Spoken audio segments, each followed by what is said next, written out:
Hello my dears, എല്ലാവർക്കും നമസ്കാരം. Welcome back to our channel. അപ്പോൾ എന്തൊക്കെയുണ്ട് വിശേഷം? എല്ലാവരും സുഖമായിട്ടിരിക്കുന്നു. സോ ഇന്ന് ആദ്യത്തെ റെസിപ്പി ചിക്കൻ പലാവിൻ്റെ റെസിപ്പിയാണ് കേട്ടോ കാണിക്കുന്നത്. കർണാടക സ്റ്റൈൽ ചിക്കൻ പലാവാണ്. അപ്പോൾ ആദ്യം തന്നെ ചിക്കൻ ഒന്ന് മാരിനേറ്റ് ചെയ്ത് വെക്കാൻ പോവാണ് കേട്ടോ. ഞാനിവിടെ 1 കിലോ ചിക്കനാണ് എടുത്തേക്കുന്നത്. അപ്പോൾ നല്ലതുപോലെ വൃത്തിയാക്കിയ ചിക്കനിലേക്ക് ഒരു 1/4 ടീസ്പൂണോളം മഞ്ഞൾപ്പൊടി ചേർത്ത് കൊടുത്തിട്ടുണ്ട്. ആവശ്യത്തിന് ഉപ്പും പിന്നെ ഒരു 2 ടീസ്പൂൺ മല്ലിപ്പൊടിയും മുളക് പൊടി 1 ടീസ്പൂൺ ഉണ്ടാവും. കാരണം നമ്മൾ ഇതിനകത്ത് ഏറ്റവും കൂടുതൽ ഉപയോഗിക്കുന്നത് പച്ചമുളകായിരിക്കും. അപ്പോൾ അതുകൊണ്ട് തന്നെ മുളക് പൊടിയൊക്കെ കുറച്ച് മതി. പിന്നെ നിങ്ങൾക്ക് വേണമെന്നുണ്ടെങ്കിൽ ഈ പ്രോസസ്സ് കംപ്ലീറ്റ്ലി സ്കിപ്പ് ചെയ്തിട്ട് നേരിട്ട് പലാവ് ഉണ്ടാക്കി തുടങ്ങാം കേട്ടോ. കാരണം എന്ന് വെച്ചാൽ പൊതുവെ അങ്ങനെ മാരിനേറ്റ് ചെയ്യാറില്ല, കർണാടക സ്റ്റൈലിൽ പൊതുവെ മാരിനേറ്റ് ചെയ്യാറില്ല. പക്ഷേ എനിക്ക് എന്തുകൊണ്ടോ ചിക്കൻ എക്സ്ട്രീം വൈറ്റ് കളർ കാണുന്നത് എനിക്ക് അത്ര ഇഷ്ടമല്ലാത്തതുകൊണ്ട് ജസ്റ്റ് ഒന്ന് മാരിനേറ്റ് ചെയ്ത് മാറ്റി വെക്കുന്നുണ്ട്. ഇനി റൈസിൻ്റെ കാര്യം പറയുകയാണെങ്കിൽ ഞാൻ എടുത്തേക്കുന്നത് ജീര സാമ്പാർ റൈസാണ് കേട്ടോ. ഈ റൈസ് തന്നെ വേണമെന്ന് ഒരു നിർബന്ധവും ഇല്ല, എൻ്റെ ഉള്ളതുകൊണ്ട് ഞാൻ എടുത്തു മാത്രം. ഇതിന് പകരമായിട്ട് നമ്മൾ നോർമൽ ചോറ് വെക്കാനായിട്ട് ഉപയോഗിക്കുന്ന റൈസ് ഉണ്ടല്ലോ, അതായാലും മതി, ബുള്ളറ്റ് റൈസ് ആയാലും മതി. ഈ റൈസ് വേണമെന്ന് ഒരു നിർബന്ധവും ഇല്ലേ, എൻ്റെ ഉള്ളതുകൊണ്ട് ഞാൻ എടുത്തു. ഞാനൊരു 2 ഗ്ലാസ് റൈസ് എടുത്തിട്ടുണ്ട് കേട്ടോ. ഇത് നന്നായിട്ട് കഴുകിയതിന് ശേഷം ഒരു 30 മിനിറ്റ് എങ്കിലും കുതിർക്കാനായിട്ട് വെക്കുന്നുണ്ട്. കുക്കറിലാണ് ഉണ്ടാക്കുന്നതെങ്കിൽ സോക്ക് ചെയ്യേണ്ട യാതൊരു ആവശ്യമില്ല. പക്ഷെ ഞാനിപ്പോൾ കുക്കറിലല്ല ഉണ്ടാക്കുന്നത്, അതുകൊണ്ടാണ് സോക്ക് ചെയ്യാൻ വെച്ചേക്കുന്നത്. അപ്പോൾ അത് അവിടെ ഇരിക്കട്ടെ. ആ ഒരു സമയം കൊണ്ട് നമുക്ക് ഇതിന് വേണ്ട മസാലയൊക്കെ റെഡിയാക്കി തുടങ്ങാം. അപ്പോൾ ഒരു ബിരിയാണി പോട്ട് അടുപ്പത്ത് വെച്ചിട്ടുണ്ട്. എന്നിട്ട് എണ്ണ ഒഴിച്ചു കൊടുത്തിട്ടുണ്ട്. എണ്ണ ഒന്ന് ചൂടായി വരുന്ന സമയത്ത് ഹോൾ സ്പൈസസ് ആയിട്ടുള്ള പട്ട, ഗ്രാമ്പു, ഏലക്ക, കസൂർ മേത്തി, പെരിഞ്ചീരകം, 2 ബേ ലീഫ് ഇത്രയും ചേർത്തിട്ടുണ്ട്. അപ്പോൾ അതിൻ്റെയൊക്കെ അളവ് ഞാനിവിടെ മെൻഷൻ ചെയ്തിട്ടുണ്ട് കേട്ടോ. പിന്നെ കസൂർ മേത്തി ചേർക്കാൻ മറക്കല്ല കേട്ടോ. അത് ചേർക്കുകയാണെന്നുണ്ടെങ്കിൽ നല്ലൊരു മണവും നല്ല ടേസ്റ്റുമാണ് കേട്ടോ പലാവിന്. ഇതില്ലാന്നുണ്ടെങ്കിൽ ഫ്രഷ് മേത്തി ഇല്ലേ, മേത്തി ലീവ്സ്, ഉലുവച്ചീര, അത് ചേർത്താലും മതി. ഡ്രൈ ആക്കിയിട്ടുള്ള ഉലുവച്ചീര അല്ലാതെ ഫ്രഷ് മേത്തി ചേർത്താലും മതിയാവും. അതാണെന്നുണ്ടെങ്കിൽ അരച്ചിട്ട് ചേർക്കാം. എൻ്റെ ഇപ്പം മേത്തി ലീവ്സ് ഇല്ലാത്തത് കൊണ്ട് ഞാൻ കസൂർ മേത്തി ചേർക്കുന്നു മാത്രം. അപ്പോൾ അതൊക്കെ ഒന്ന് മൂത്ത് വരുന്ന സമയത്ത് ഏറ്റവും ലോ ഫ്ലെയിമിൽ വെച്ചിട്ട് ഒന്ന് ചെറുതായിട്ട് മൂപ്പിച്ചെടുക്കുക. ഒന്ന് മൂത്ത് വരുന്ന സമയത്ത് നമുക്കിതിലേക്ക് ഉള്ളി ചേർത്ത് കൊടുക്കാം. ഞാനിവിടെ 3 മീഡിയം സൈസിലുള്ള ഉള്ളിയാണ് എടുത്തേക്കുന്നത്. നീളത്തിലരിഞ്ഞിട്ടാണ് ചേർത്ത് കൊടുത്തേക്കുന്നത്. അപ്പോൾ കുറച്ച് ഉപ്പും കൂടി ചേർത്തതിന് ശേഷം നന്നായിട്ടൊന്ന് വഴറ്റിയെടുക്കണം. ഈ ഉള്ളിയുടെ കളറ് നല്ലതുപോലെ മാറി വരണം. അത്യാവശ്യം ബ്രൗൺ കളർ ആയിക്കോട്ടെ, കുഴപ്പമില്ല. കരിഞ്ഞു പോവാതെ നോക്കണം. കരിഞ്ഞിട്ടുണ്ടെങ്കിൽ ടേസ്റ്റ് മാറിപ്പോവും. അപ്പോൾ അതുകൊണ്ട് കരിഞ്ഞു പോകണ്ട, നല്ല ഒരു ബ്രൗൺ കളറായി വരട്ടെ. അതുവരെ നന്നായിട്ടൊന്ന് വഴറ്റിയെടുക്കാം. അതേ സമയത്ത് നമുക്കിതിന് വേണ്ട ഒരു അരപ്പും കൂടി റെഡിയാക്കി എടുക്കാം. പലാവിൽ സാധാരണ നമ്മൾ എപ്പോഴും ചേർക്കുന്ന ഒരു അരപ്പ് തന്നെയാണ്.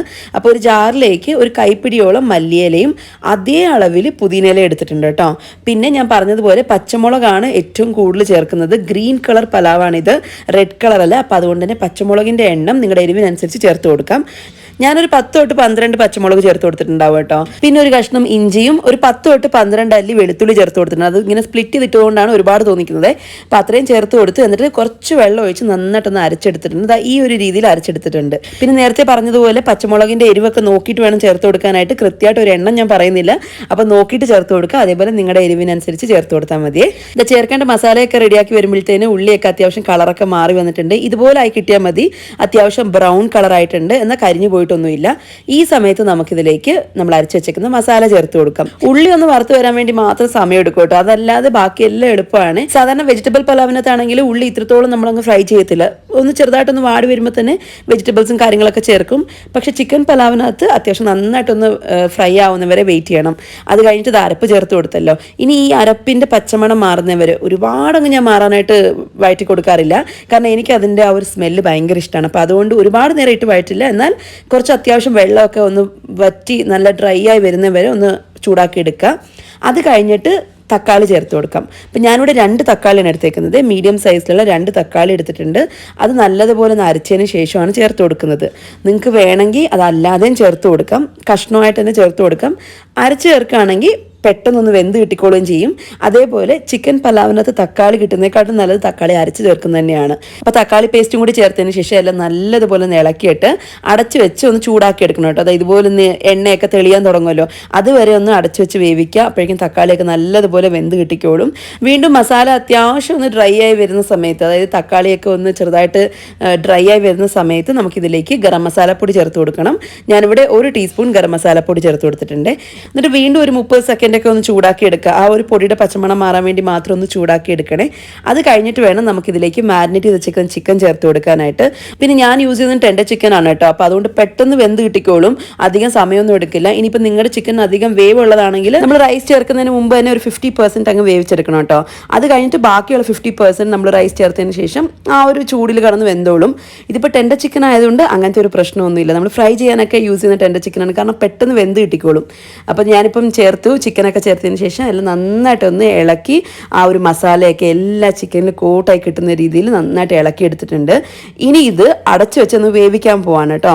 അടച്ചു വെച്ച് നമ്മൾ ഈ എണ്ണയൊക്കെ തെളിഞ്ഞു വരുമല്ലോ, അതുവരെ ഒന്ന് വേവിച്ചെടുക്കണം. അല്ലെങ്കിൽ ചിക്കനിൽ വെള്ളമൊക്കെ ഒന്ന് ഇറങ്ങുന്ന രീതിയിൽ ആകുന്നവരെ ഒന്ന് വേവിച്ചെടുക്കാം. ഞാൻ പറഞ്ഞതുപോലെ ടെൻഡർ ചിക്കൻ അല്ലാന്നുണ്ടെങ്കിൽ ഈ സമയത്ത് കുറച്ചധികം സമയം അടച്ചു വെച്ചൊന്ന് വേവിച്ചാൽ മതി. ഇനി അതല്ല കുക്കറിലാണെങ്കിൽ കുഴപ്പമൊന്നുമില്ല, വിസിലടിക്കുകയാണെങ്കിൽ കറക്റ്റായിട്ട് വെന്തോളൂ. അപ്പം ഞാൻ നോക്കിയ സമയത്ത് ചിക്കനിൽ നിന്ന് കുറച്ച് വെള്ളമൊക്കെ ഇറങ്ങി തുടങ്ങിയിട്ടുണ്ട്. അപ്പം നമുക്ക് റൈസിന് വേണ്ടത്രയും വെള്ളം ഒഴിച്ചു കൊടുക്കാം. അപ്പം ഞാനിവിടെ എടുത്തേക്കുന്ന 2 ഗ്ലാസ് റൈസ് ആയതുകൊണ്ട് തന്നെ 4 ഗ്ലാസ് വെള്ളം ഒഴിച്ചു കൊടുക്കുന്നുണ്ട്. Exact 4 glass. അപ്പം ഞാൻ നമ്മൾ അരച്ചു വെച്ച ജാറിൽ കുറച്ച് വെള്ളം ഒഴിച്ചിട്ട് അതൊക്കെ ഒന്ന് കഴുകി എടുത്തിട്ടുണ്ട്. കാരണം അതിനകത്ത് മസാലയൊക്കെ ഉണ്ടല്ലോ, അപ്പോൾ അതൊന്നും കളയാൻ പാടില്ല. അപ്പോൾ അതൊക്കെ ഒന്ന് കഴുകി എടുത്തിട്ടുണ്ട്. എന്നിട്ട് ചെറുതായിട്ടൊന്ന് മിക്സ് ചെയ്ത് കൊടുക്കുക. ആവശ്യത്തിന് ഉപ്പും ചേർത്ത് മെല്ലെ ഒന്ന് ഇളക്കി കൊടുക്കുക. ഇനി ഇത് നന്നായിട്ട് തിളച്ച് വരണം. ഈ വെള്ളം നന്നായിട്ട് തിളച്ച് വരുന്ന കൂട്ടത്തിൽ തന്നെ ചിക്കനും വെന്തോളും. അപ്പോൾ നേരത്തെ പറഞ്ഞതുപോലെ കുക്കിംഗ് ടൈമൊക്കെ നിങ്ങൾ നോക്കിയിട്ട് ചെയ്യുക. കാരണം ഞാൻ യൂസ് ചെയ്യുന്ന ചിക്കൻ ആയിരിക്കില്ല നിങ്ങൾ എടുത്തേക്കുന്നത്. അപ്പോൾ അതുകൊണ്ട് ഞാനിപ്പോൾ പറയുന്നത് ടെൻഡർ ചിക്കൻ്റെ ഒരു അളവിലും കണക്കിലൊക്കെയാണ് ഞാൻ പറയുന്നത്. അപ്പോൾ അത് അത്യാവശ്യം തിളച്ച് വന്നിട്ടുണ്ട്, നല്ലതുപോലെ ബോയിലായി വരുന്നുണ്ട്. ഈ സമയത്ത് നമ്മൾ സോക്ക് ചെയ്ത് വെച്ചിരിക്കുന്ന റൈസും കൂടി ഒന്ന് ചേർത്ത് കൊടുക്കാം. ഞാനൊരു 30 മിനിറ്റ് കഴിഞ്ഞതിന് ശേഷം വെള്ളത്തിൽ നിന്ന് മാറ്റി വെച്ചിട്ടുണ്ടായിരുന്നേ. ഒരുപാട് സമയം വെള്ളത്തിൽ ഇട്ട് വെക്കുകയാണെന്നുണ്ടെങ്കിൽ ചിലപ്പോൾ അരി പൊടിഞ്ഞു പോകും. അപ്പോൾ അതുകൊണ്ട് എക്സാക്ട് ഒരു ഹാഫ് ആൻ അവർ കഴിഞ്ഞതിന് ശേഷം വെള്ളത്തിൽ നിന്ന് മാറ്റി വെച്ചു. എന്നിട്ട് ഞാനിപ്പോൾ ആ അരി ചേർത്ത് കൊടുത്തിട്ടുണ്ട്. മെല്ലെ ഇളക്കി കൊടുക്കുക, കാരണം ഇത് ഓൾറെഡി സോഫ്റ്റാണ്. ഇപ്പം റൈസ് ഓൾറെഡി സോഫ്റ്റ് ആണല്ലോ, അപ്പോൾ അതുകൊണ്ട് മെല്ലെ ഒന്ന് ഇളക്കി കൊടുക്കുക. പിന്നെ ബസ്മതി റൈസ് ആണ് യൂസ് ചെയ്യുന്നതെങ്കിൽ ഈ ഒരു അളവ് കറക്റ്റ് അല്ല കേട്ടോ, വെള്ളത്തിൻ്റെ അളവ് കറക്റ്റ് ആയിരിക്കത്തില്ല. കാരണം 1 ഗ്ലാസ് അരിക്ക് 2 ഗ്ലാസ് വെള്ളമൊന്നും വേണ്ടി വരില്ല, 1.25 മതിയാവും.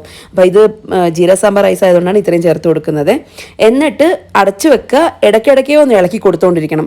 എത്ര നേരം ഇളക്കണം എന്ന് വെച്ചാൽ റൈസ് ഇതുപോലെ മുകളിലൊന്ന് കാണുന്ന രീതിയിൽ എത്തുമല്ലോ, അതുവരെ ഒന്ന് ഇളക്കി കൊടുക്കുക. അതായത് കണ്ടിന്യൂസ് ആയിട്ട് ഇളക്കല്ല, ഇടയ്ക്കിടയ്ക്ക് തുറന്നിട്ടൊന്ന് ഇളക്കി കൊടുക്കുക. ഏറ്റവും മുകളിലായിട്ട് റൈസ് എപ്പോൾ കാണുമോ അന്നേരം നമ്മൾ അടച്ചു വെച്ചിട്ട് ഒട്ടും ആവി പോകാത്ത രീതിയിൽ എന്തെങ്കിലും ഒന്ന് സീൽ ചെയ്ത് വെക്കുക. എന്നിട്ട് അടച്ചു വെച്ച് സിമ്മിൽ ഒരു 10 മിനിറ്റ് ഒന്ന് വേവിച്ചെടുക്കുക. 10 മിനിറ്റ് വേണ്ടി വരില്ല, ബിക്കോസ് റൈസ് ഒന്ന് സോക്ക് ചെയ്തെടുത്താണല്ലോ. അപ്പോൾ അതുകൊണ്ട് അത്രയൊന്നും വേണ്ടി വരില്ല. ഒരു 7-8 മിനിറ്റ് കഴിഞ്ഞിട്ട് ഒന്ന് ചെക്ക് ചെയ്ത് നോക്കുക. റൈസിൽ കംപ്ലീറ്റ് ആയിട്ട് വെള്ളമൊക്കെ ഡ്രൈ ആയി വെന്തും തോന്നുകയാണെങ്കിൽ ഓഫ് ചെയ്തിട്ട് അടച്ച് അങ്ങനെ തന്നെ വെക്കുക.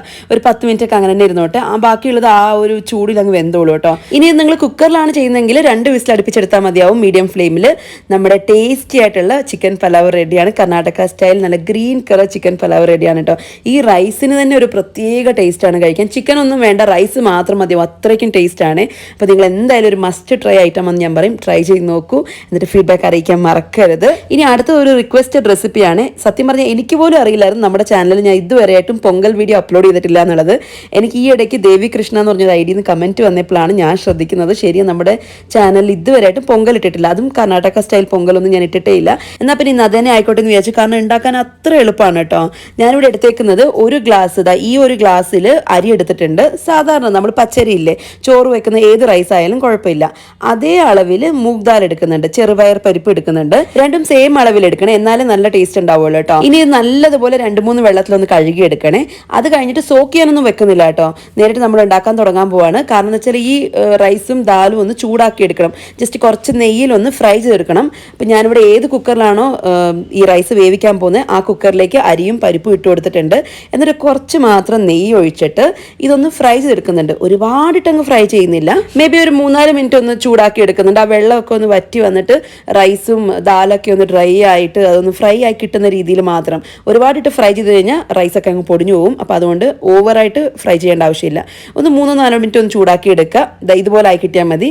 ഇനി ഈ സമയത്ത് നമുക്ക് വെള്ളം ചേർത്ത് കൊടുക്കാം. ഞാൻ വെള്ളം മാത്രമേ ചേർക്കുന്നുള്ളൂ, പാലോ ഒന്നും ചേർക്കുന്നില്ല, വെള്ളം മാത്രമാണ് ചേർക്കുന്നത്. വെള്ളത്തിൻ്റെ കണക്കെന്ന് പറയുന്നത് ഞാനിപ്പോൾ എടുത്തേക്കുന്നത് 1 ഗ്ലാസ് പരിപ്പും 1 ഗ്ലാസ് അരിയുമാണ്. അതായത് 2 ഗ്ലാസ് ആണ് എടുത്തേക്കുന്നത്. സോ അതിൻ്റെ ഡബിളായിട്ടല്ല വെള്ളം ഒഴിച്ചു കൊടുക്കുന്നത്, കുറച്ചും കൂടി കൂടുതൽ വേണം. അപ്പോൾ 2 ഗ്ലാസ് അരിയും പരിപ്പും കൂടി ചേർന്ന് 2 ഗ്ലാസ് ഉള്ളത് കൊണ്ട് തന്നെ 6 ഗ്ലാസ് വെള്ളമാണ് ഒഴിച്ചു കൊടുക്കുന്നത്. പിന്നെ വെള്ളം കുറച്ച് കൂടി പോയാലും വലിയ കുഴപ്പമില്ല, എന്നാൽ റൈസ് ഒരുപാട് അങ്ങ് വെന്ത് കുഴഞ്ഞു പോകാത്ത രീതിയിൽ വേണം ഇത് വേവിച്ചെടുക്കാൻ. അപ്പോൾ അതുകൊണ്ട് 6 ഗ്ലാസ് വെള്ളം കറക്റ്റ് ആയിരിക്കും കേട്ടോ. എന്നിട്ട് കുറച്ച് മഞ്ഞപ്പൊടിയും ആവശ്യത്തിന് ഉപ്പും ചേർത്ത് എല്ലാം നന്നായിട്ടൊന്ന് ഇളക്കിയതിന് ശേഷം അടച്ചു വെച്ച് 3-4 വിസിലൊന്ന് അടുപ്പിച്ചെടുക്കുക. അരി അങ്ങ് ഭയങ്കരമായിട്ട് വെന്ത് പോകാത്ത രീതിയിൽ വേണം ഒന്ന് വിസിലടുപ്പിച്ചെടുക്കാനായിട്ട്. പിന്നെ മഞ്ഞപ്പൊടി ചേർക്കുന്നത് കളറിന് വേണ്ടിയിട്ടാണ് കേട്ടോ. മഞ്ഞപ്പൊടി ചേർക്കണമെന്ന് നിർബന്ധമൊന്നുമില്ല, പക്ഷെ നല്ലൊരു യെല്ലോ കളർ കിട്ടണമെന്നുണ്ടെങ്കിൽ എന്തായാലും മഞ്ഞപ്പൊടി ചേർക്കണം കേട്ടോ.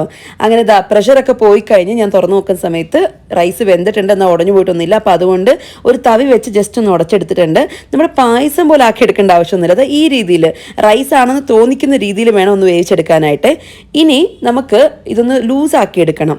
അപ്പോൾ അതുകൊണ്ട് തന്നെ കുറച്ച് ചൂടുവെള്ളമാണ് ഒഴിച്ചു കൊടുക്കുന്നത്, പച്ചവെള്ളമല്ല, ചൂടുവെള്ളം ഒഴിച്ചു കൊടുക്കുന്നുണ്ട്. എക്സ്ട്രാ നിങ്ങൾക്ക് എത്ര വേണം എന്ന് നോക്കിയിട്ട് വെള്ളം ഒഴിച്ചു കൊടുക്കാം. ഒരുപാട് അങ്ങ് ലൂസാക്കരുത്, ആ ഒരു കൺസിസ്റ്റൻസി മനസ്സിലാവുമല്ലോ. ആ ഒരു രീതിയിൽ കുറച്ച് ചൂടുവെള്ളം ഒഴിച്ചു കൊടുക്കുക. എന്നിട്ട് ജസ്റ്റ് ഒന്ന് തിളച്ച് വന്നാൽ മതി. കാരണം നമ്മൾ ഓൾറെഡി ചൂടുവെള്ളം ഒഴിച്ചത് കൊണ്ട് തന്നെ ഇട്ടങ്ങ് വേവിക്കേണ്ട ആവശ്യമോ തിളപ്പിക്കേണ്ട ആവശ്യമൊന്നുമില്ല. ഇതുപോലെ 1-2 ബബിളൊക്കെ ഒന്ന് വരാൻ തുടങ്ങുമ്പോൾ തന്നെ നമുക്ക് സ്റ്റൗവിൽ നിന്ന് അങ്ങ് മാറ്റി വെക്കാം. ഇനി പൊങ്കലിനെ പൊങ്കലാക്കുന്നതും അതിൻ്റെ ടേസ്റ്റ് എൻഹാൻസ് ചെയ്യുന്നതും ഇതിൻ്റെ തടുക്കാണ് കേട്ടോ. അത് മാത്രം നല്ല അടിപൊളിയായിട്ട് ചെയ്തിട്ടുണ്ടെങ്കിൽ പൊങ്കൽ നല്ല അടിപൊളി ടേസ്റ്റിൽ കിട്ടും. അപ്പം ഞാനൊരു പാനിലേക്ക് കുറച്ച് എണ്ണ ഒഴിച്ചു കൊടുത്തിട്ടുണ്ട്, എന്നിട്ട് നെയ്യും ഒഴിച്ചു കൊടുത്തിട്ടുണ്ട്. രണ്ടും ഈക്വലായിട്ട് ഒഴിച്ചു കൊടുത്തിട്ടുണ്ട്. ഇനി അതല്ല, എണ്ണ വേണ്ടെന്നുണ്ടെങ്കിൽ നെയ്യ് മാത്രം മതി, അതായാലും നല്ല ടേസ്റ്റാണ്. അപ്പോൾ എണ്ണയൊക്കെ ഒന്ന് ചൂടായി വരുന്ന സമയത്ത് 1 ടീസ്പൂൺ നല്ല ജീരകം ചേർത്ത് കൊടുത്തിട്ടുണ്ട്. പിന്നെ ഏകദേശം 1/4 ടീസ്പൂൺ തൊട്ട് 1 ടീസ്പൂൺ വരെ കുരുമുളക് ചേർത്ത് കൊടുത്തിട്ടുണ്ട്. ചതയ്ക്കാത്തതാണ്, ചതച്ചിട്ടില്ല, അങ്ങനെ തന്നെ ചേർത്ത് കൊടുത്തേക്കാണ്. അത് കഴിഞ്ഞ് ഇഞ്ചി ഉണ്ടല്ലോ, ഇഞ്ചി നല്ലതുപോലെ ഗ്രേറ്റ് ചെയ്തിട്ട് വേണം എടുക്കാനായിട്ട്. ചതച്ചിട്ട് ചേർത്ത് കൊടുക്കരുത്, ഗ്രേറ്റ് ചെയ്ത് പൊടിയായിട്ട് വേണം ചേർത്ത് കൊടുക്കാനായിട്ട്. പിന്നെ കുറച്ച് പച്ചമുളക് ചേർത്ത് കൊടുക്കുക, കാരണം ഒരു എരിവ് വേണമല്ലോ. അപ്പോൾ അതുകൊണ്ട് തന്നെ കാറപ്പൊങ്കലാണ്, അപ്പോൾ അതുകൊണ്ട് ഒരു 3-4 പച്ചമുളക് ഇങ്ങനെ സ്പ്ലിറ്റ് ചെയ്തിട്ട് ചേർത്ത് കൊടുക്കാം.